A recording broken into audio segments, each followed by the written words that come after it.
Hey, what's up everybody? It's Craw and welcome back to another Terraria tier list. This time we have summon weapons, going all the way from all the minions, to whips, to sentries, even to some of the few armor bonuses in the game. Let's go ahead and get straight into it with the pre-hard mode minions.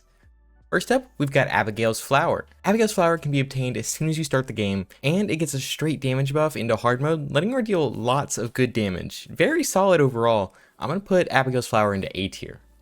Next we have the Finch Staff, which can be obtained from the start of the game as well, as long as you get lucky enough to get it in a Living Wood tree. However, needing that does lower it a little bit, but you can also throw a Living Wood wand into the Shimmer to obtain it, so it's not a big deal. It does very little damage, however, but it pierces through enemies and they fly, which is a little bit of a bonus. Really great for either world evil boss, but especially the Brain because they do just enough knockback to keep them from touching you. We're going to put the Finch Staff into C tier. The Flink Staff. Now the Flink Staff is basically an upgrade to the Finch Staff. Super easy to obtain early game, and although they don't fly, they do pretty much stick to enemies, they just bounce all over them. Higher damage in the Finch and shred both of the world bosses with ease. Decent, but not the greatest at groups of enemies, so we're going to put it into B tier. The Slime Staff, one of the hardest summons to obtain in the game naturally. You really have to spend a lot of time farming for this item just for it to be outclassed by the Flink Staff in every single way. Almost no purpose, but does have the potential to perform a little bit better against the Eater of Worlds. We're going to put it in F tier though. Next we have the Vampire Frog Staff. This one is somewhat annoying to obtain, being dropped by Blood Moon fishing enemies. It is a very powerful weapon though. It does have a big downside in that flying enemies and bosses make this summon very, very mediocre. However, against stuff like the Eater of Worlds and big groups of enemies, this staff will shred. We're going to put it into the B tier. Next we have the Hornet Staff. It's actually pretty decent fire rate, and they deal poison damage, which is very good. But they are obtained after defeating the Queen Bee, and by that point, a lot of people probably have something like the Imp Staff, which I would consider to be a better weapon due to higher damage and piercing shots. We're going to put it into C tier just because you can get the Imp Staff at about the same time, and it is better. Speaking of, let's go to the Imp Staff. The Imp Staff is definitely the best staff available in pre-hard mode. It has infinite piercing, as well as very high damage, making them perfect for finishing off the Wall of Flesh and any other boss in pre-hard mode that you might need to take out. And you only have to beat the evil bosses to get it, being crafted from Hellstone, so very great summon weapon and the one you're going to use to progress into hard mode for the most part. And that wraps it up for the pre-hard mode minions, at least until 1.4.5 comes out, so let's go ahead and get straight into those. We have the Spider Staff up first. The Spider Staff is the first hard mode staff you'll be able to acquire pretty much, easily obtained for summoners being craftable just from spider fangs, as well as its armor giving you a nice buff. They do a ton of damage, and their only real downside is that flying enemies can sometimes be a problem, but if you get them to attach to the enemy, it will be fine. This is also eliminated by putting walls on the back of your arena, but that is of course not always viable. We're going to put the Spider Staff into B tier. The Sanguine Staff. Now this is undoubtedly one of the most game-breaking weapons in all of Terraria. No bad AI to deal with, insanely high damage, and being able to grab it with just the Imp Staff fairly easily. The combination of the consistent guaranteed hits and high damage make this staff viable all the way to the end of the game pretty much, and for some it's even the preferred weapon for the daytime Empress of Light. Sanguine Staff goes into S tier, easily. Now the Pirate Staff is one of the most inconsistent minions in the game, not able to deal with any flying enemies pretty much, and in hard mode most bosses are in fact flying, so we're going to put them into the F tier. But just because they're in F does not mean they're completely useless. Enemies on the ground and large events with ground enemies, they will shred through very nicely, but there's a couple better summons for that in general, so. Next we have the Blade Staff. Now there isn't much I can say about the Blade Staff that I already haven't about the Sanguine, but while I personally do prefer the Sanguine Staff, I cannot deny that the Blade Staff is just as good, especially against the mech bosses. Its low damage doesn't mean much when it ignores enemy defense, and it is incredibly easy to obtain, being dropped from Queen Slime. We have to put the Blade Staff into S tier as well. The Optic Staff, only obtainable after the twins are defeated, is actually pretty decent. It's not fantastic, fast-moving enemies almost completely counter them, but enemies like the Destroyer and Plantera that move relatively slowly or have big hitboxes can make them seem quite powerful. Best case scenario for these guys is taking out the twins and using them to defeat the Destroyer. We're going to put the Optic Staff into B tier. The Pygmy Staff. The Pygmy Staff, while I do like it, I think it has uses similar to the Pirate Staff. It's just not viable for most bosses in the game. This is simply because they are stuck in place on the ground when attacking, meaning that damage against flying enemies out in the open can be very inconsistent despite their very high damage number and DPS. F tier for the Pygmy Staff. The Desert Tiger Staff. The Desert Tiger Staff functions pretty identically to Abigail and the Stardust Dragon in the sense that the more you summon, the stronger the single minion gets. And this one skyrockets in power. If you can max it out with 9 summons or even just get it to 7 for the tier 3, this thing does a ton of damage. It's a little slow, but it's the only real downside, but other weapons that are higher up can give you more consistent damage, which is why we're putting the Desert Tiger into A tier. And plus he's cute, look at him. The Deadly Sphere Staff. The Deadly Sphere Staff would be an A tier weapon if only it was available earlier in the game. It can do a ton of damage super quickly and fairly consistently, but only being available after Plantera does really hurt it. There are a few far better options at this point, including some you can get before this one. So we're going to put the Deadly Sphere Staff into B tier.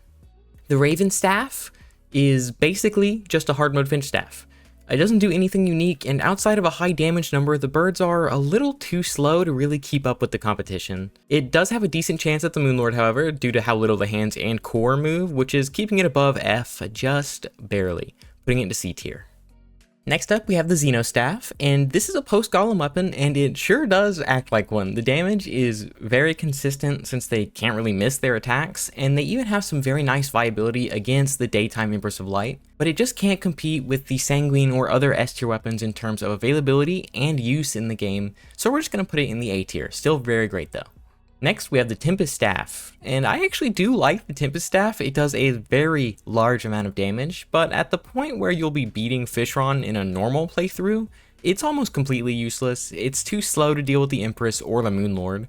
So the only reason I haven't put this thing in F tier is because if you get something like the Sanguine Staff, and then use that to take on and beat Fishron immediately, you can use the Tempest Staff to speedrun to post Golem in pretty much an instant. Next up, we have the Stardust Dragon Staff. Now this has been utterly game-breaking ever since it got introduced. An insane amount of damage when it's maxed out, and the only real issue you'll find is him flying around enemies instead of on them, but when he touches them it does almost 5 times the damage any other summon would do. Great weapon, and it's a great choice for the Daytime Empress of Light, and my personal choice usually. S tier for the Stardust Dragon Staff. Now the Stardust Cell Staff is definitely the most overhated summon on the list. The thing is surely not nearly as powerful as its dragon counterpart, but it hits very consistently and still does a nice ton of damage for what it is. It is still far better than a lot of other minions in the game. Give it a shot and you might appreciate it a little bit more. I'm going to put it into A tier. And the Terra Prisma. What can I even say about the Terra Prisma that you don't already know? It's easily the best summon in the entire game, available as soon as you beat Plantera. All you gotta do is take on the most challenging fight in the entire game. But at this point, you have very great choice of weapons against her with the Sanguine Staff, and as long as you learn the pattern and stay consistent, you can easily get this and have it carry you through the rest of the game. That wraps up all of the minions in Terraria. I'm sure the next update will add a ton more, so we'll make sure to update this list. Let's move over to whips. First up, we have the Leather Whip. Now this whip, obtained from the zoologist after filling out the bestiary, is really bad. The only time you will ever use this is if you're doing whips only and won't let yourself use weapons before you get a whip.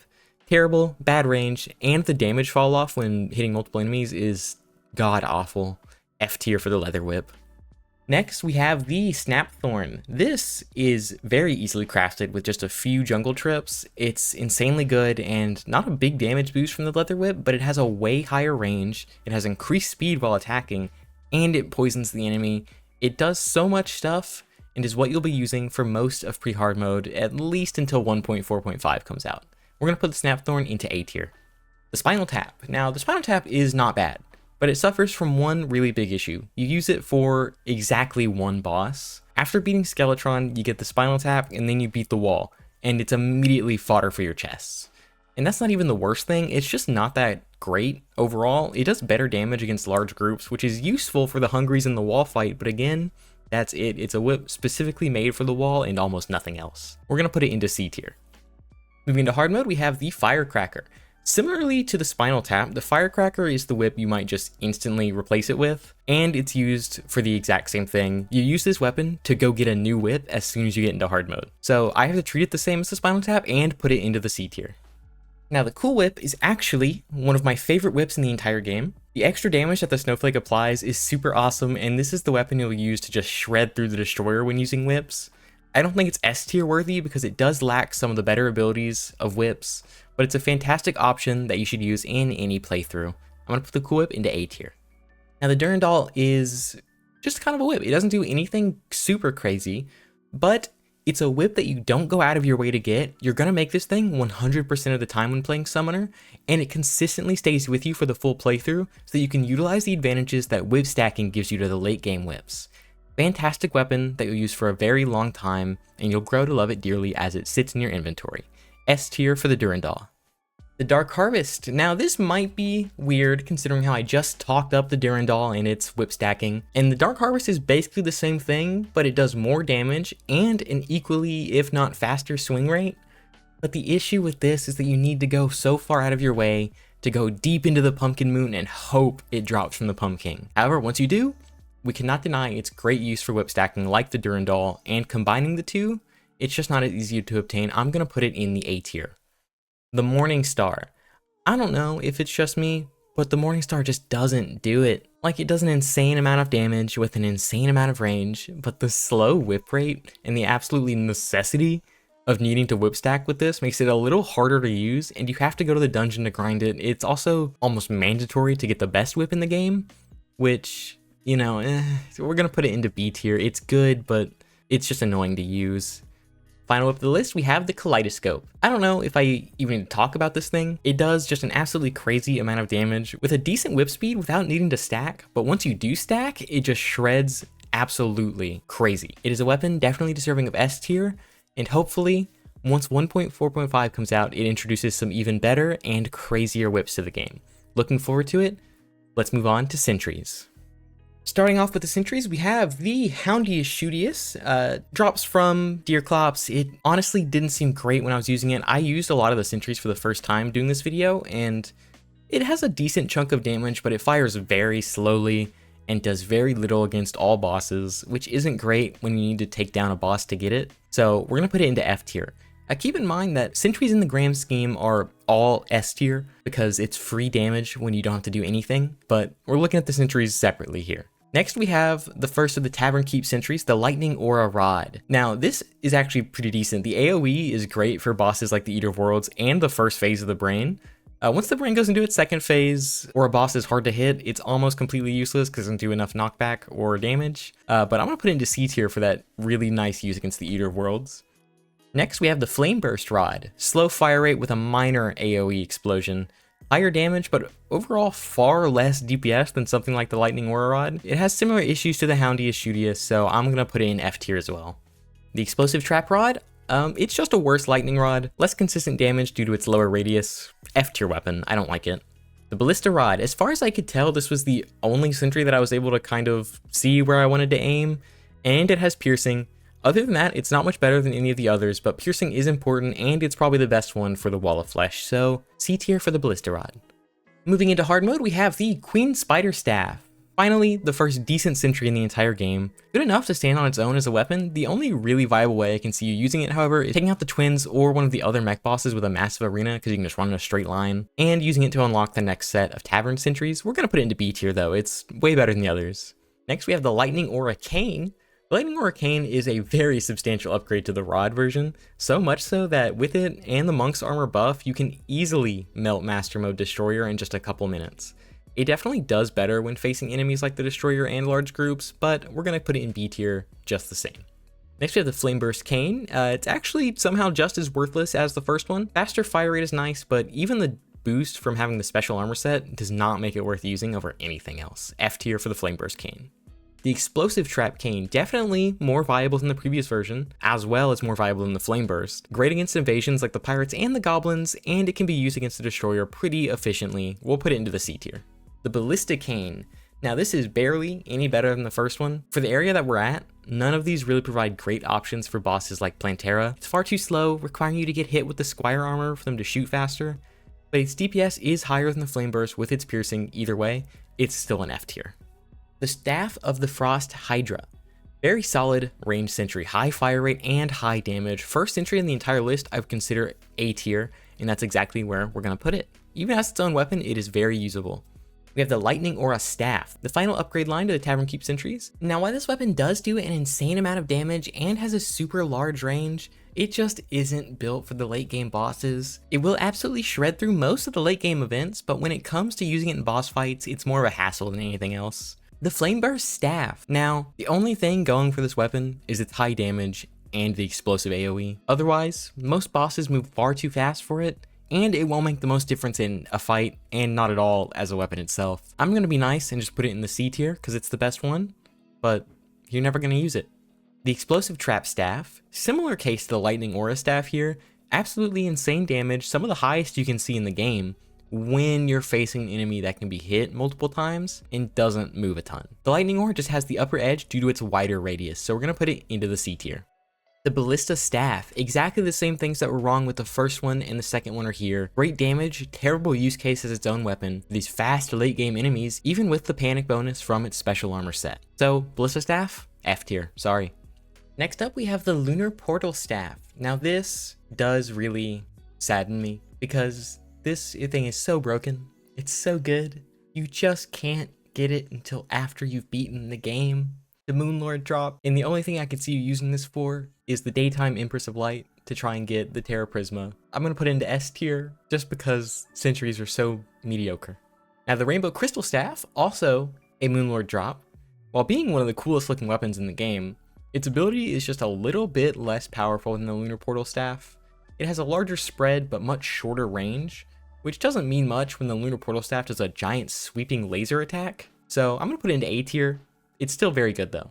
And I'm actually going to throw in a little bonus. I'm going to throw in the 2 armor summons that are introduced in the game and rank them alongside the Sentries. First up, we have the Forbidden Armor set bonus, which lets you summon a Tornado of Sand. It's okay. I could see you using it in a challenge run maybe. It could be fun. Get some extra bonus damage against like the Destroyer. C tier. It's okay. And then we have the Stardust Guardian, available with the full set of Stardust armor. This thing's crazy. It's a JoJo's reference. What can we say? It's literally a stand, but it just kind of passively punches enemies to death when you're next to them. I want to put in S tier. In fact, if you would like to see me do a challenge run where I only use the Stardust Guardian as my weapon for the entire game, let me know. I'm way down for that. That could be fun. Definitely S tier. And that's going to wrap up the Summoner Weapon tier list. A much shorter one than all the others. I know a lot of these weapons are really good, and there's also a lot of really bad ones. So, I mean, the smaller pool means that there's more to look at in depth. I really enjoyed all these weapons, though. I enjoyed using them. Thank you guys so much for watching. I just want to give a quick shout out to our members. We have Quackenstein and Cheesecake46. If you want to join them here at the end of videos, go ahead and click the join button. My first 10 members will get a special founders role in my Discord, which lets you keep all the membership bonuses even after your membership has expired. So if you want to get on that, go ahead and do that. But thank you everybody for watching, and I'll see you guys in the next video. Love you. Bye.